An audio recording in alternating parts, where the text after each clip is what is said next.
What's going on, everybody? This is your boy EDT, Everyday Tech with Stan JB, and I am back finally with my full-fledged review of the iPad Air Generation 5.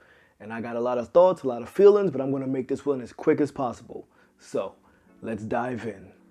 Let's start off with the screen. The screen is going to be a 10.9-inch, 2048 by 1536 resolution display. It comes with the M1 chip with the 8-core CPU and 8-core GPU, along with Apple's Neural Engine. Has a 12-megapixel wide-angle camera on the front, a 5x digital zoom, as well as a 12-megapixel front-facing camera that comes equipped with center stage. It also comes with a 64 as well as a 256 gig configuration. Now about the display, unsurprisingly, it is still a very beautiful display. The thing is, it's just not that different from last year. In fact, it's exactly the same as last year.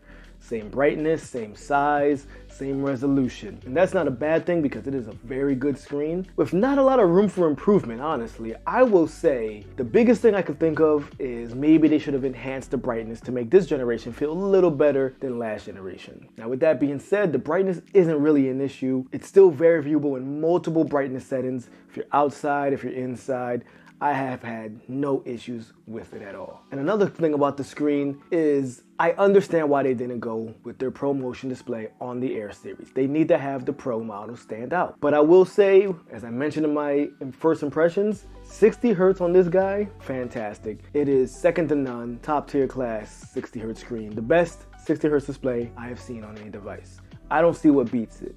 I don't know if it's M1's power or maybe iPad OS's refinement and animations, but it is super smooth, super quick.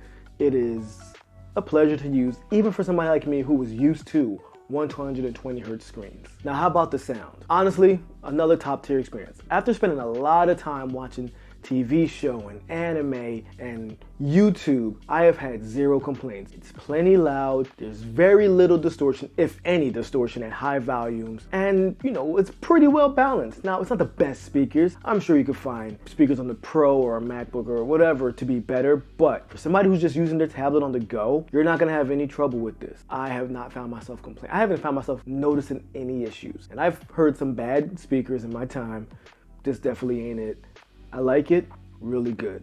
And I gotta say, it's nice and punchy. The bass isn't super heavy, but punchy enough, especially when playing games or maybe the action ramps up in a movie or TV show you're watching. It's been an all-around solid experience, and I don't think you'll find anything to really have an issue with when it comes to the sound. One aspect you'll definitely have zero issues with is going to be that performance. And that's honestly because they put so much power into this thing.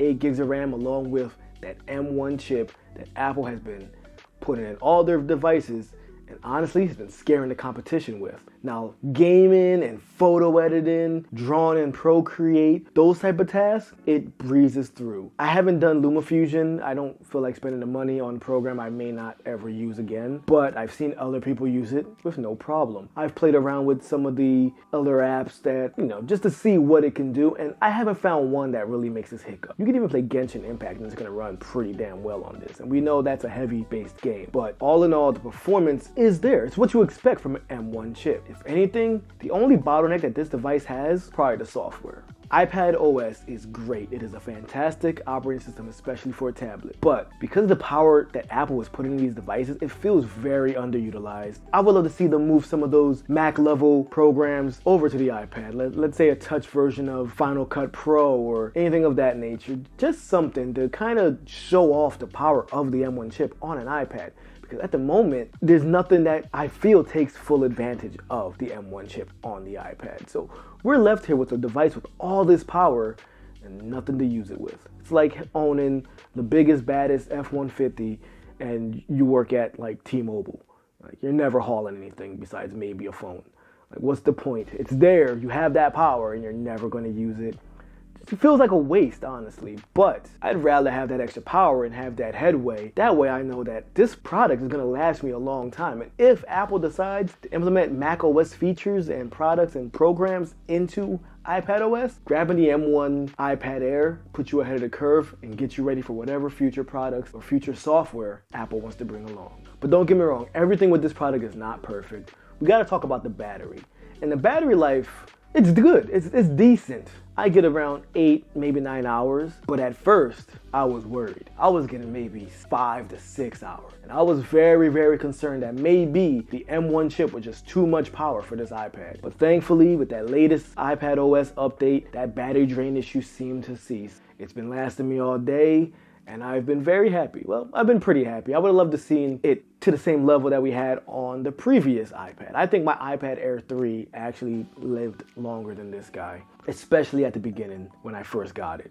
I think the M1, as powerful as it is and battery efficient as it is, still is a little bit too much for these iPads, but you're still gonna get a full day's experience. You're still gonna have a good experience. And I also use mine a lot when it comes to drawing, scripting, YouTube consumption, replying on YouTube Studio and things of that nature. So I probably use my iPad way more than the average person. The person who's just gonna go watch Netflix or Funimation or Crunchyroll or they're not gonna use it as much as I do. I have a YouTube addiction, so I'm always on YouTube watching videos about who knows what, and it lasts me all day. So for the average person, I think it's gonna be a pretty good battery life. If you're coming from maybe the iPad Air 3 that didn't have as strong of a chip, you will notice that it's not as long as that one. But all in all, still a good battery, still will last you all day.